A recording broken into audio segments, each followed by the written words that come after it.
Bu videoda Thor Love and Thunder filmi için bir güç sıralaması hazırladım. Film içerisinde gördüğümüz onlarca tanrıdan sonra benden en çok istenen video konularından biri bu olmuştu. Sonuç itibariyle film içerisinde tanrıların şehri olan Omnipotent City'yi bizlere göstermişlerdi. Her ne kadar böyle uzun uzadıya bir liste yapabilecek olsam da benim tercihim en güçlü 20 karakteri sıralamak olacak. Bu nedenle fazla abartıya kaçmadan en güçlü 20 karakter sıralamasıyla devam ediyoruz. Ancak videoya başlamadan önce eğer ki kanalda yeniyseniz ve içerikleri kaçırmak istemiyorsanız abone olmayı ve bildirimleri açmayı unutmayın.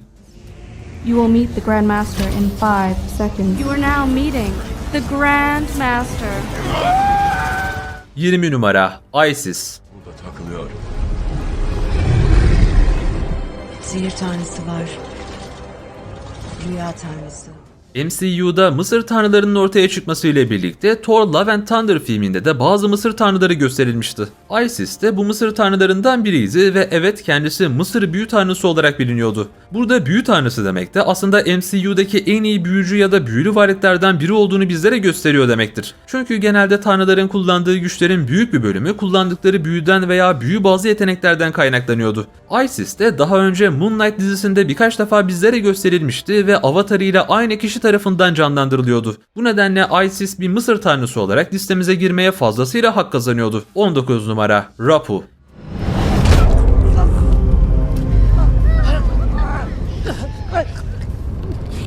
Now you're meaningless. Kendisi Gorr the God Butcher'ın yaşadığı gezegende bulunan bir tanrıydı. Yetenekleri arasında bolluk ve güzellik vermek gibi bazı şeyler de vardı. Işık getiren olarak da bilinen Rapu aslında Allbreak Necrosword'u kullanan Gölge Lord'unu tek başına öldürmedi. Birden fazla tanrı Gölge Lord'u olan Warlord Ka ile savaştı ve hep birlikte onu öldürmeyi başarmışlardı. Daha sonrasında ise diğer tanrılar geldikleri gezegene geri gitti ve Rapu da Necrosword kullanıcısını öldürdükleri için kutlama yaptı. Sonrasında Rapu Gorr the God Butcher tarafından öldürülmüştü. Oh gods will die.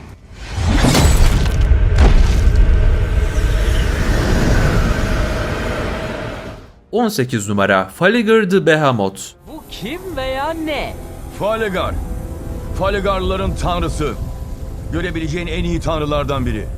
Gorr the God Butcher'ın çizgi romanlarda da öldürmüş olduğu bu devasa tanrı Faligarlıların tanrısıydı. Hatta film içerisinde kendisinin Asgardlılar ve özellikle de Thor'la arasının çok iyi olduğu söylenmişti. Aslında devasa boyutundan ve içinden çıkan devasa enerjiden dolayı sıralamasını bu kadar yükseğe koydum. Onun dışında tıpkı diğerleri gibi hiçbir özel yeteneği açıklanmadı.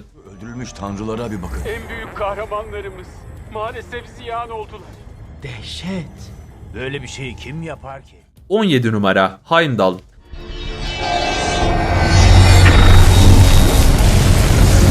I will honor my sworn oath to protect this realm. Hatırlarsanız Heimdall filmin sonunda Valhalla'da karşımıza çıkmıştı. Kendisinin en büyük özelliği ise 9 diyarda olan biten her şeyi görebilmesi ve duyabilmesiydi. Aynı şekilde Heimdall'ın istediği kişilerle telepatik bağlantılar kurabileceği de gösterilmişti. Heimdall orijinlerde, daha doğrusu mitolojide Odin'in çocuklarından biriydi. Bifrost'un koruyucusu olarak kara büyüye hükmedebilir ve istediğinde Bifrost'u kolay bir şekilde kullanır. Ayrıca kendisi bir gezegeni buzullara dönüştüren silaha karşı direnmiş ve buzu kırmayı başarmıştı. Heimdall aslında MCU'da gördüğümüz en güçlü varlıklardan biriydi, ancak görünen o ki güçlerini sürekli olarak gizli tutmuştu. My watch began. The wireless effects can be dangerous. It is truly beautiful. 16 numara Celestial Gardener. Gathered from host planets to create suns, generating gravity, heat, and light. Celestial Gardener, film içerisinde Omnipotent City'de gördüğümüz iki Celestial'dan biriydi. Evrenin başlangıcından itibaren varlığını sürdüren ve yeni dünyaların yaratılmasından sorumlu olan bir göksel varlıktı. Çizgi romanlarda ise çok daha önemli bir karakterdi, ancak MCU'da Zeus'tan bile daha zayıf olduğu ortadaydı. Çünkü her birisi tanrıların kralı olarak Zeus'u seçmişti. Bu nedenle Celestial Gardener'ı listede bu kadar geriye koydum. Ayrıca boyutsal anlamda Arishem kadar büyük değillerdi. Evet, yine büyüklerdi, ancak çok da büyük değillerdi. 15 numara Mad Celestial. Heat and light for new galaxies to form.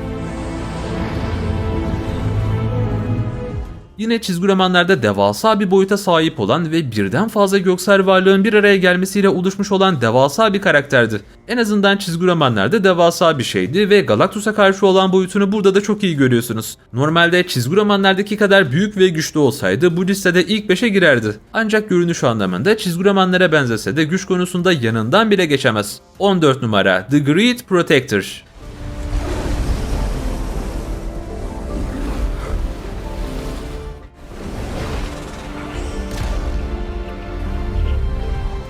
Shang-Chi filminde gördüğümüz bu devasa uzaylı ejderha aslında bir tanrıdır. Büyülü, mistik ve ruhani herhangi bir saldırıdan korunabilen, ayrıca istediği gibi uçabilen bu uzaylı ejderha efsanelerde yer almış olan bir karakterdi.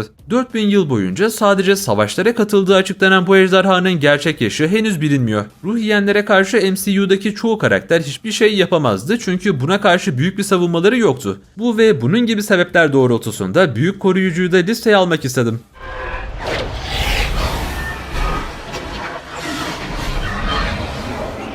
13 numara Hercules. Do you understand me, Hercules? Do you understand me, my son? Yes, Father.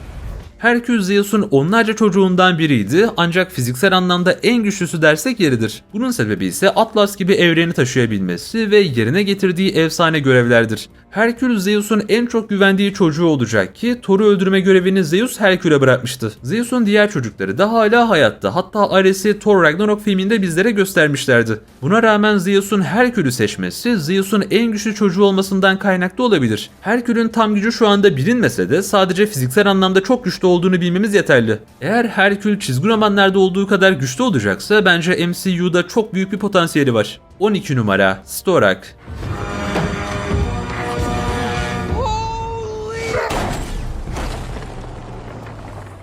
Storak, Juggernaut'a sahip olduğu güçleri veren ve Doktor Strange'in Thanos'a karşı kullandığı bazı büyülere ilham veren güçlü bir tanrıydı. Genelde dayanıklılık ve gücün simgesi olan bu tanrının avatarı ise Juggernaut'tır. Karakter hakkında çok bir şey bilmesek de gücün, büyünün ve dayanıklılığın en büyük sembolüydü. Thanos ve hatta Cassilius bile bu tanrının sahip olduğu güçlere karşı koyamazdı.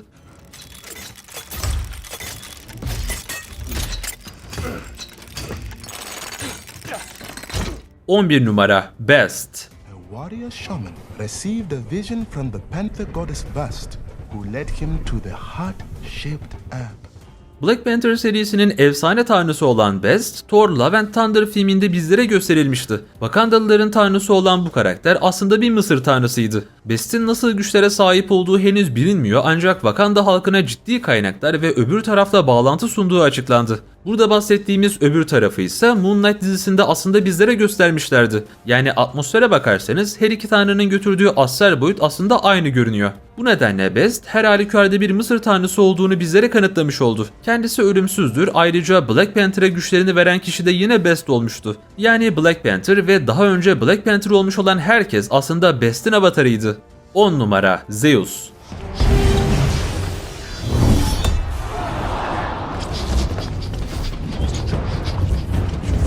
Zeus'u bilmeyen yoktur diye tahmin ediyorum. Hatta dünya genelinde sanırım Thor'dan daha çok tanınan bir kurgusal karakter varsa o da Zeus olacaktır. Zeus, Olympus'un kralı olmanın yanında aynı zamanda Omnipotent City'nin de kralıdır. Her ne kadar günümüzde Thor'dan dayak yemiş olsa da bir zamanlar Zeus büyük bir efsaneydi. Yani genç Zeus'un yaşlı ve totoş olan Zeus'tan çok daha büyük başarıları vardı. Elbette tanrılar yaşlandıkça güçlenir diye bir argüman sunabilirsiniz ancak Yunan tanrılarında bu durum maalesef ki söz konusu değildi. Benim bildiğim kadarıyla Yunan tanrılarına güç veren şey insanların onlara ettiği dualar ve inançlarıydı. Zamanla Zeus ve diğerleri ortadan kaybolduktan sonra insanlar artık Zeus'a inanmayı bırakmışlardı. Dolayısıyla Zeus ve diğer Olimpos tanrıları güçlerini artık bir noktadan sonra kaybetmeye başladı. Aslında bu durumu Zeus'un kendisi de filmin sonunda açıklamıştı. Thor ve diğer süper kahramanlar yüzünden artık insanların Zeus ve diğer tanrıları unuttuğundan bahsetti. Zeus böyle biraz kafayı kırmış olsa da kullandığı Thunderbolt sayesinde bu listeye girmeye hak kazanabilir.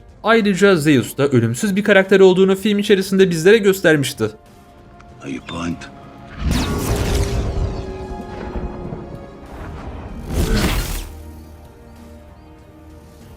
Power comes from the heart. 9 numara Null, All Black Necrosword.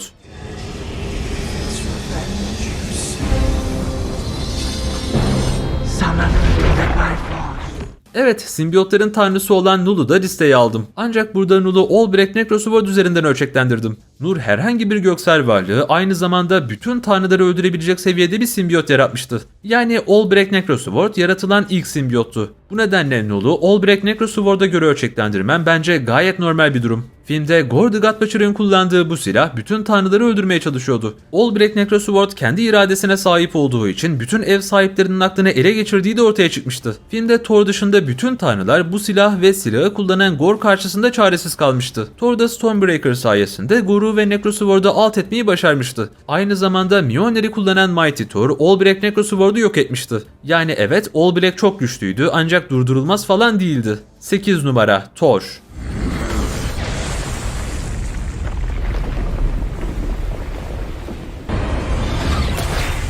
Evet, Thor filmde gördüğümüz en güçlü tanrılardan biri olsa da şu anda yeterince güçlü olduğu söylenemez. Mjolnir ve Stormbreaker kullanan Thor'un Albrecht Necrosword'u kullanan herhangi birini kolayca yenebileceğini çok iyi biliyoruz. Şu anda Thor orta halli formunda ve silahları üzerinden geçiniyor dersek yeridir. Thor, Odin'in oğlu olarak Zeus da dahil olmak üzere pek çok tanrıdan çok daha üstündü. Hız konusunda ise Thor, Necrosword'u kullanan herhangi birisiyle kıyaslanabilir, hatta bir tık daha üstü olduğunu söylemek gerekiyor. Thor'un hızı, gücü, büyüsü ve dayanıklılığı onu bu listede yukarıya koymama neden oldu. 7 numara Love. You know what? You wear what you want. Don't come complaining to me when your feet get... Gorr the God Butcher'ın kızı olan Love, Eternity'nin ona vermiş olduğu hayat ve güçler sayesinde Thor'un bile üzerine çıkmayı başarmıştı. Hatta kendisi gerçekte Chris Hemsworth'un öz kızıydı. Şu anda Love, Stormbreaker'ın yeni kullanıcısı oldu ve tahminen çizgi romanlarda da yer almış olan bir karakterin MCU versiyonu olacak. Ayrıca kendisi filmin sonunda Thor'un yanında bir savaşa girmişti ve onun üzerinde hiçbir zırh yoktu. Bu da onun gerçekten çok dayanıklı olacağı anlamına geliyor. Yani evet, şu anda ya da gelecekte Thor'dan daha güçlü olması mümkündür. 6 numara Death.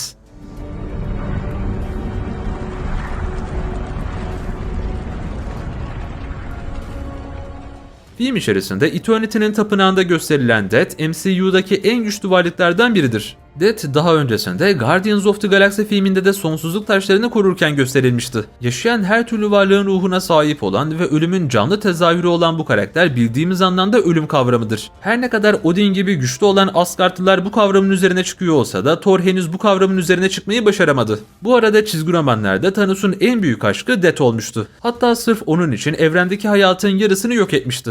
Hatta The Avengers filminin post-credit sahnesinde Thanos'un Death'e kur yaptığı söylenmişti. To challenge them is to court death.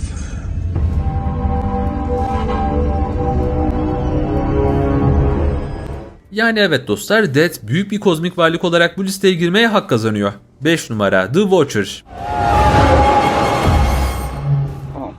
Anyway, before I was so rudely interrupted, at that time I was... Watcher MCU'da birçok defa bizlere gösterilmişti. Elbette Watcher'ın ölüm kavramının üzerinde olduğu bilinen bir gerçekti. Zaten Sonsuzluk Tapınağı'nda kendisinin de heykeli vardı. Teknik olarak sonsuzluk taşları Death'e hayran bırakabiliyorsa, Watcher'da taşlardan güçlüyse daha diyecek bir şey bulamıyorum. Yani evet, MCU'da Watcher genel olarak Death'ten güçlü olmalı.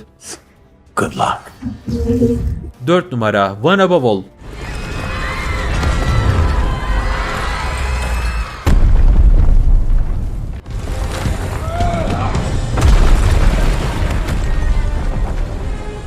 Kendisinin heykeli de film içerisinde bizlere gösterilmişti. Bilinen veya bilinmeyen bütün Celestial'ların lideri One Above All'dur. Bu nedenle kendisi bütün göksel varlıkların komutasına sahiptir. Watchers ve Celestials arasında birçok defa kavgalar çıkmış olsa da Uatu asla One Above All'u yenemezdi. Zaten Uatu'nun ona karışmak gibi bir lüksü yoktu. Onun aksine One Above All istediği her şeyi yapabilirdi.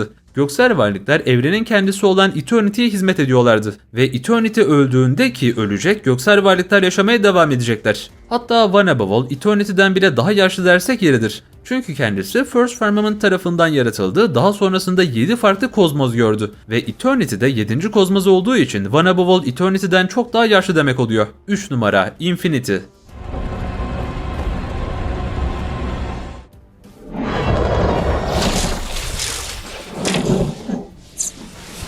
Infinity aslında Eternity'nin kardeşi olarak geçiyordu. Yani Eternity mekanı temsil ederken Infinity zamanı temsil ediyordu. Marvel'da zaman ve mekan kavramı aslında Infinity ve Eternity demek gibidir. Her gerçekliğin kendi içinde bir sonsuzluğu var ve bu sonsuzluk aslında zaman çizgileri oluyordu. Infinity evrendeki zamanı temsil ediyor. Dolayısıyla Infinity Eternity'nin içinde var olmak zorunda. Zaman kavramının tezahürü olarak Infinity muhtemelen Death'ten çok daha güçlüydü ancak her ikisi de sürekli olarak rekabet halindeydi. Bu nedenle liste içerisinde Infinity kesinlikle yer almak zorunda. 2 numara Eternity.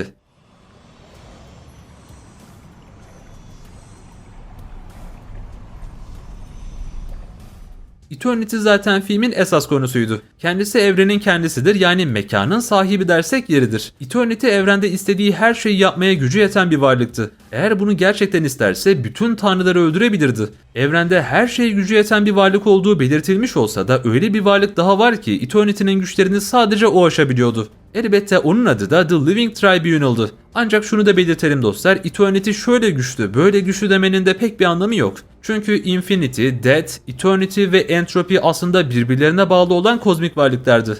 Yani birinden biri olmazsa diğerleri asla var olamazdı. Böylesi bir durumda ise birbirlerine üstünlük kurmaları aslında mümkün değildir. Yani bu karakterler arasında sadece yapabilecekleri şeyler üzerinden bir sıralama yaptım. 1 numara The Living Tribunal. Yine film içerisinde heykeli gösterilen bir karakter olarak The Living Tribunal listenin başını çekiyordu. Kendisinin güçleri ve yetenekleri Eternity'yi aşıyor ve bu listede yer alan her karakteri gözünü kırpsa yok eder, o derece güçlü bir varlık olduğu söylenebilir. Yani şöyle düşünün dostlar, Eternity mekan, Infinity zaman, Death ölüm dersek The Living Tribunal bütün bu kavramların üzerinde kalıyor. Dolayısıyla gerçek Marvel tanrısı olan The One Above All'un sağ kolu olarak kendisi bu listede 1. sıraya yerleşiyor. Evet dostlar, benden istediğiniz ben de yaptım. Eğer beğendiyseniz bir like atmayı unutmayın. Şimdilik benden bu kadar. Kendinize iyi bakın. Hoşça kalın.